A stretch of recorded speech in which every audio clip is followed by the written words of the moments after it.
நம்பிக்கை கொள்ளுங்கள். முதலில் உங்கள் கஷ்டங்கள் நீங்கும் என்ற அசைக்க முடியாத நம்பிக்கையை வளர்த்துக் கொள்ளுங்கள்.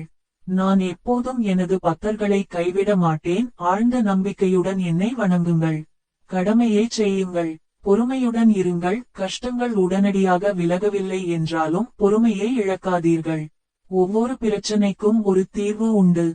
பொறுமையுடன் காத்திருங்கள்.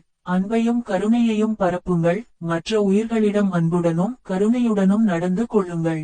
குறிப்பாக ஏழை எளியவர்களுக்கும் தேவைப்படுபவர்களுக்கும் உதவுங்கள். தினமும் மனமுருக பிரார்த்தியுங்கள். உங்கள் கஷ்டங்களை என்னிடம் வெளிப்படுத்துங்கள். அமைதியை கடைபிடியுங்கள். சவாலான சூழ்நிலைகளிலும் உங்கள் மனதை அமைதியாக வைத்துக் கொள்ளுங்கள்.